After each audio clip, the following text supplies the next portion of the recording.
Inimesele meeldib olla rikas ja võrrelda oma rikkust naabritega. Võtame või rannajoone. Eestis on seda ilma saarteta 1240 kilomeetrit ja see teeb ühe elaniku kohta nii 90 sentimeetrit. Soomlastel on rannajoont ikka ilma saarteta 6300 kilomeetrit ja seal tuleb inimese kohta 115 sentimeetrit, seega 25 sentimeetrit rohkem. Erinevus ei olegi hullult suur. Seevastu lätlastel ongi näkku ainult 25 sentimeetrit rannajoont, leedulastel aga hoopis vähe, ainult 3,3 sentimeetrit. Nägite, kuidas mu õlad uhkelt kerkisid. Aga jätame nüüd rahvusliku eneseimetluse koos rannajoonega siia paika ja läheme täna ja ka mitmes järgmises saates Lätimaale uurima, et mis on seal samamoodi ja mis teistmoodi. Vana muul näib esmapilgul elutu ja külm, kuid pakub varju paljudele loomaliikidele. Seda sihvakat kollaste laikudega roomajat teame meie kui nastikut. Siinsete kivide vahel kannab ta nime Zaltis. Osoon alustab oma Läti retke Ainasi ehk Heinaste meremuulilt. Minu vasakul käel 50 meetri kaugusel lõppeb Eestimaa ja minu paremal käel on 500 kilomeetrit Läti ilusat mererannikut.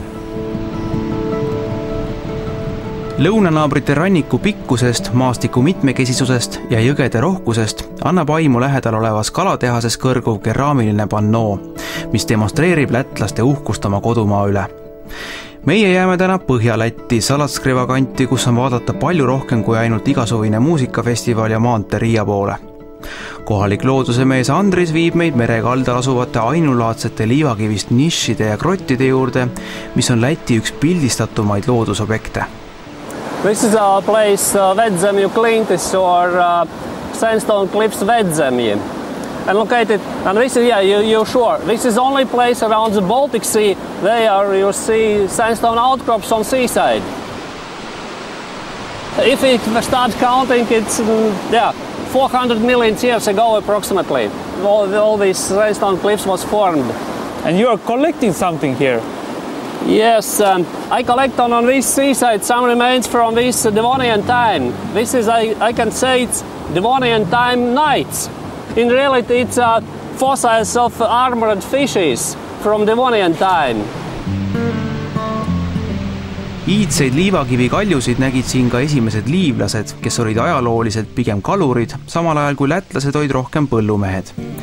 Liivlaste esimesed asualad paiknesid ümberkaudsete jõgede liivastel kallastel, millest tuleb tõenäoliselt ka selle praeguseks hääbunud rahva nimi. This is one of sacral place in Latvia. We call it Libia Šupurelas. It's mean, if you translate, leaves sacral caves. So here they sacrifice coins, different other stuffs, everyday stuffs. Even in some places, archaeologists find some remains from food. But we can climb in also? Yes, sure. Selge, ja me lähme siis nüüd sellesse koopasse ja me ei lähe mitte sellest uksest, mis tundub suuremana, vaid sellest siin, sest seal taga peaks olema selline saal. I leave my back here.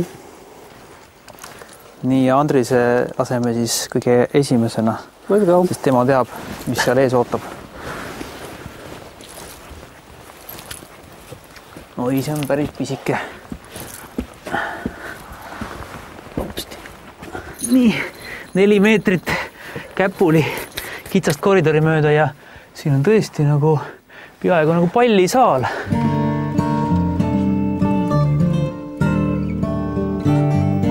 Ja nagu näha läheb see koobas siit veel kõvasti edasi, see peaks olema 19 meetri pikkune. Andres, where do this cave lead?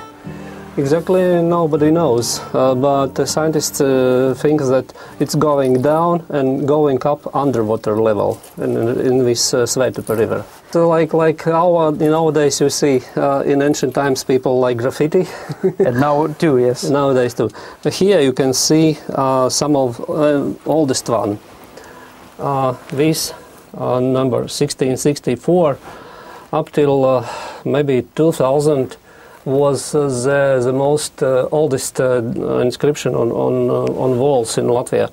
But pity in this 2000 or nearby, somebody stretch again on these numbers, and it's from that time we cannot say it's original.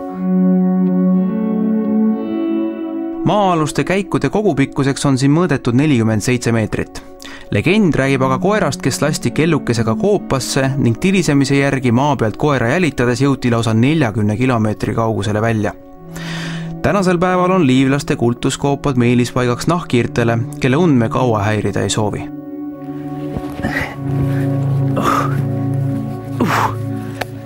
Vägev koobas. Eriti uhked on Salatskriva kandi inimesed oma ajaloolise jõesilmu püügiviisi üle. Ainult siin kasutatakse silmude püüdmiseks endiselt paisu, ainulaadset püügitehnikat. Salatskriva muuseumis võib näha kuulsusrikast silmupüügi ajalugu. Headel aegadel oli Salatse jõel lausa 13 paisu ning jõe kaldal omalaadne silmutööstus, mille toodangut müüdi ka välismaale. Kuidas üks silmupais päriselt töötab, saame teada ainult jõele minnes, saatjaks kohalik kalur Jaanis, kelle turjal aastakümnete pikkune kalapüügi kogemus paljudelt maailma meredelt. Поставим пундис номер 1. Вену пунди поставим. Это пундис? Пундис. Ага. Это латвийский? Латвийский. Это давно старинные названия. Я в журналах все везде пишу пундис. А это механизм делали? Делали, да. Конечно, без... 3 недели. 3 недели это механизм? Да, ну 6-7 парней все.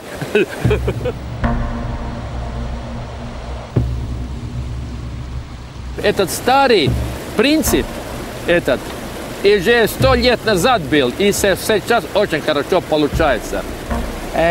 И это ваша фамилия, традиция?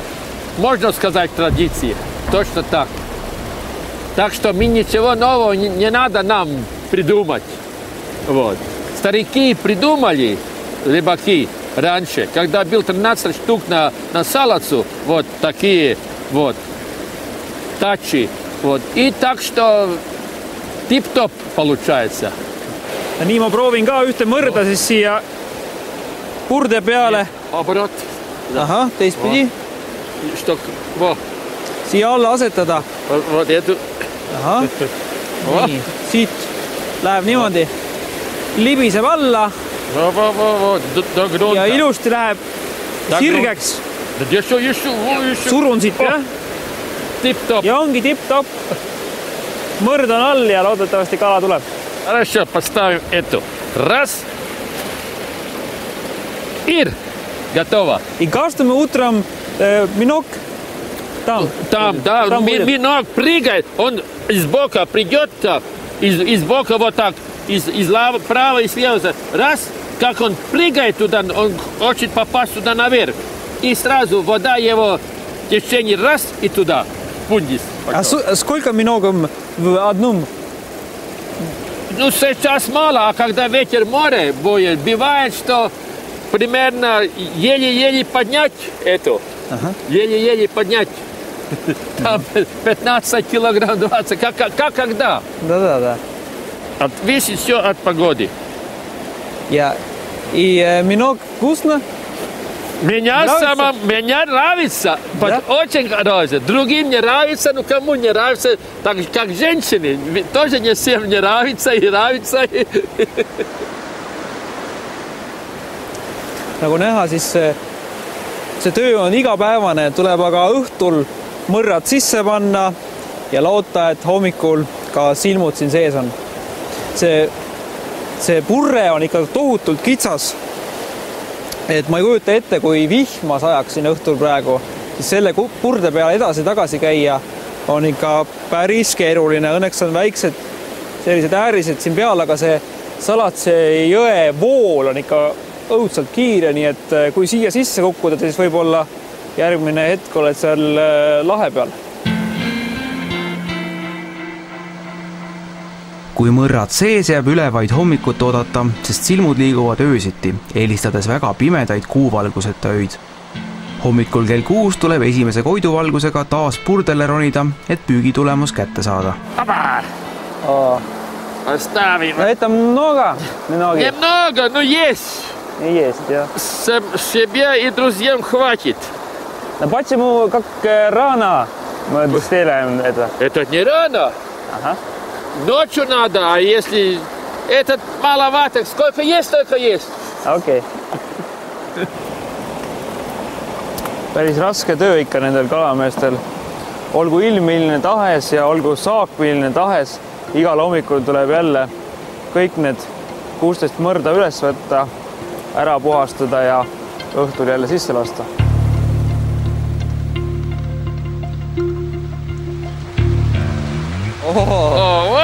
Вот улов, вот улов, вот улов. Видишь? Оп, и пошел. No võtame siit ühe silmu välja ka.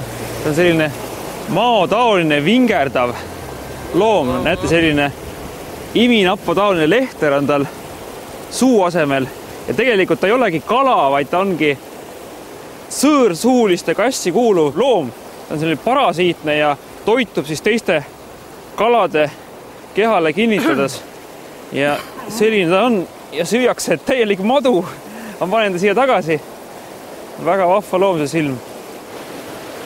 Сейчас, конечно, стало мало. А примерно 38-36 лет назад, вот за один нож 1,5 тонны, вот этот уже, этот вот много. Тогда мы были 12 человек, 2 команды от судна, колхозные в русских временах. Тогда был этот шторм, вода там все, никто не ловил больше. Мы только одни. Ветер тоже 30 метров в секунду был. Но мы все команда там работали целую ночь. Это был рекорд. Рекорд жизни. Легенда. Легенда на моем жизни. А что вы делаете в эти минуты? Как?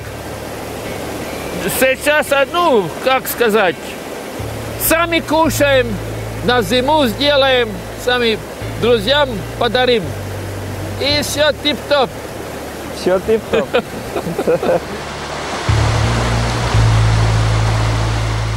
Mõrrad tühjaks tehtud, vinnab Jaanis raske silmutünni õlale ja astub mööda kitsast purret kindlale maale, kus kass ja koer juba ammu hommikust maiuspala ootavad. Ainulaadne silmupais Salatse jõel jääb järgmist õhtut ootama.